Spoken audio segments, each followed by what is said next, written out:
Everyone, तो सुबह का घर का सारा काम हो चुका है और अब मैं नहा के आ चुकी हूँ। और आप सबको मैंने बताया था कि आज गणगौर और हमें पूजने के लिए अपने जेठ जी के यहाँ यहीं जाना है, क्योंकि उनकी लड़की की आज पहली गणगौर है। तो चलिए जल्दी से अपने घर में अपनी यहाँ माता रानी की पूजा कर लेते हैं, उसके बाद वहाँ जाना है तो कहीं लेट ना हो जाए, जल्दी से कर लेते हैं। ओम जय अम्बे गौरी मैया जय श्यामा गौरी।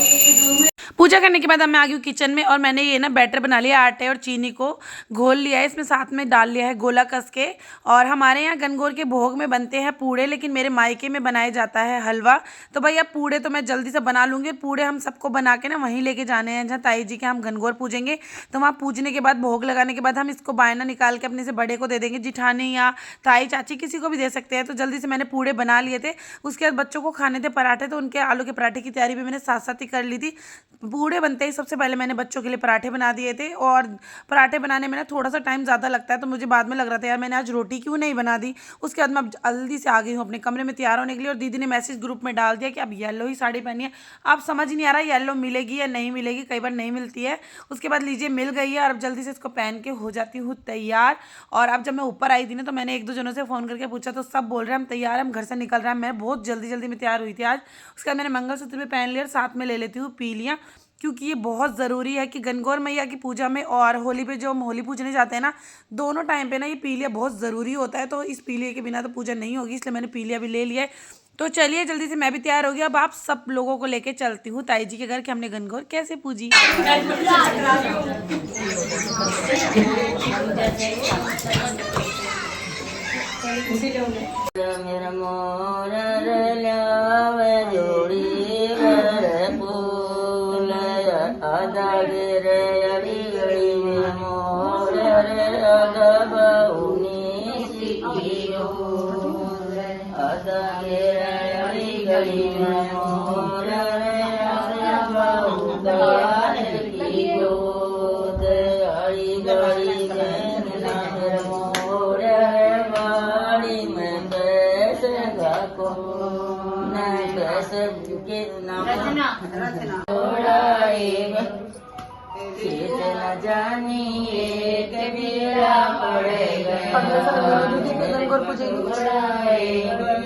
अगले साल मीनू दीदी को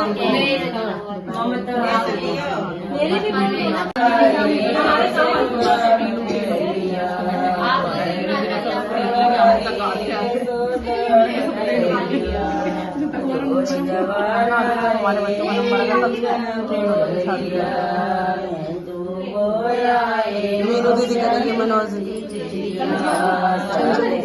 तो मिट्टी के माधो ये तो कुछ भी नहीं सिखा सकते ताली बजाओ सारे।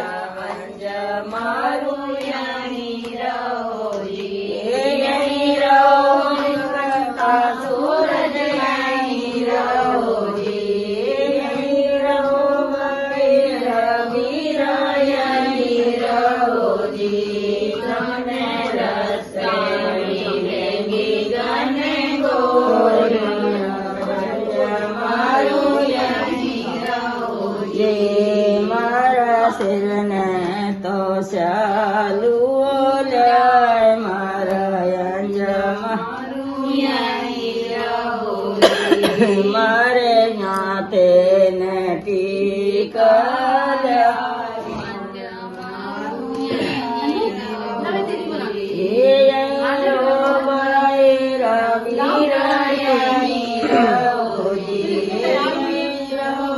रील बनाऊंगी भी तो कहने लगे अब भाई मारे तो मेरी तो होती जा रही है, पहले योजना कैसे बढ़ रहे हैं और भाई पता नहीं आज लोग क्या बैठूंगा जब देखूंगा।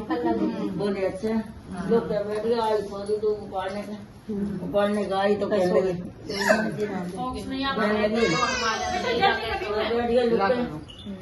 उपाड़ने लगी तो वो उपाड़ने लगे। बोली और रहेगा कोई तो कहने लगे झोली जैसे बना कर लेना तो मुझे कहने लगे नीचे रहने का छोटा है कोई बहुत जो कुछ करेंगे ना जो तन देकर जाएंगे सब छोड़ दो पूजा नहीं कर रही है ये फकीर से खड़ी कर दी। और चौथा दिन हो गया तो किसी ने पूरा बनाए, किसी ने लाल से बनाई, किसी ने खीर बनाई, बाबू कर गई। भगवान सभी फकीर हमने 16 दिन पूजे थे। हमने कही थी भाई वो हम देन आए, बोले कोठी में लग जाओ, कोठी में धर गई। जो अड़ोसी थे कहते कोठी में धर दे, कोठी में धर जा। आयो मंडी में कहने लगे मारे माटी जाए थी ना खाना भाई। अब के जाइए भाई कोठी में धर दे, खोल के तो ये ले जाओ। सारे छोरे जो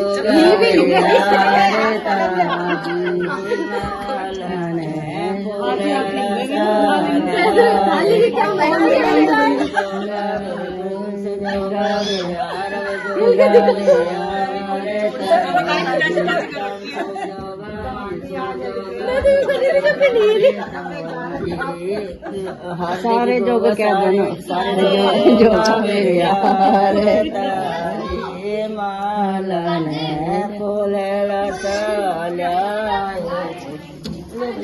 चलो भाई सबने पूज लिया अपने मैया की जय हो।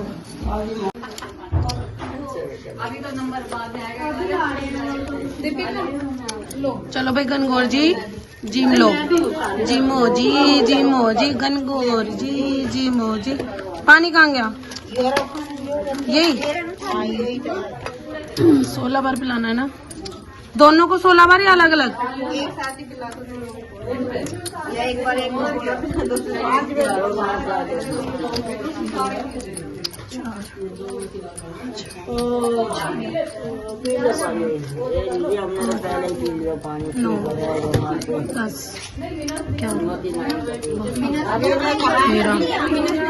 दीदी जोड़े से हर काम। हाँ सुहाग का है उनको भी।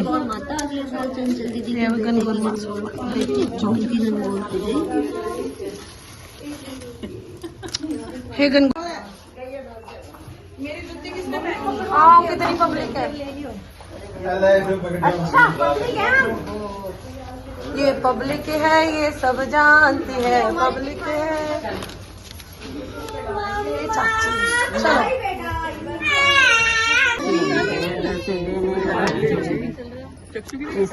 बेटा नाम धरा सब बेटा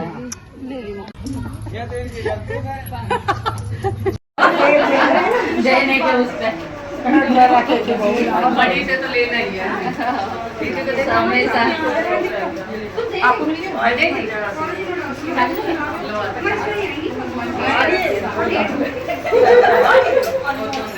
पूजा वगैरह हो गई थी। उसके बाद दीदी ने सबके लिए बना दी थी गर्मा गर्म चाय, क्योंकि सबका ही व्रत था तो सब ने पी चाय। और अब मैं आपको दिखाती हूँ दीदी ने जो गनगौर और ईसर जी बनाए थे वो देखिए ये है, सुंदर है क्योंकि ये ना वैसे लोकल में ऐसे ही बनाए जाते हैं। और उसके बाद मैं घर आ गई थी और अब घर आकर मैंने अपने गनगौर और ईसर जी को पानी पिलाया है। और भाई मेरी बहन ना हर साल गनगौर और ईसर जी बनाती है और मैं उससे ले लेती हूँ, क्योंकि हमारे यहाँ पूजा होती है ना, उसके यहाँ नहीं होती है तो वो मुझे ही दे देती है। और इतने सुंदर बनाए थे ना। अब शाम के बज रहे थे 5 तो भाई मैंने इनको पानी वानी पिला दिया था और अब इनको मैं लेके आ गई इनका विसर्जन यानी कि इनको सिलाने के लिए। और मेरा मन ना बिल्कुल भी नहीं कर रहा था, इतने सुंदर लग रहे थे ना, मन नहीं कर रहा था इनका विसर्जन करने के लिए, लेकिन क्या करें ये ज़रूर करना पड़ता है। तो मैं ले आई हूँ। अब यहाँ पे कहीं कुछ भी नहीं था कुआं वगैरह, तो मैंने इस तरह से इनको रख दिया था। अगर आपको कहीं कुआं तालाब ना मिले तो आप इसको किसी पेड़ के नीचे रख देना। ये मिट्टी है, ये पानी डालने के बाद ना अपने आप बैठ जाएगी। तो देखिए इस तरह से मैंने ईसर और गनगौर जी को यहाँ रख दिया है। और अब जो मैं पानी लेके गई थी उससे इनको सिला दूंगी। तो भाई मेरे को एक बार भी मन नहीं कर रहा था इन्हें यहाँ छोड़ के जाने का, लेकिन क्या करे, ये एक नियम है जो हमें ज़रूर करना पड़ता है। तो उसके बाद मैंने इनको यहाँ बिठा दिया था। जो मैंने फूल माला थी ना वो भी मैं इनको पहना दी थी।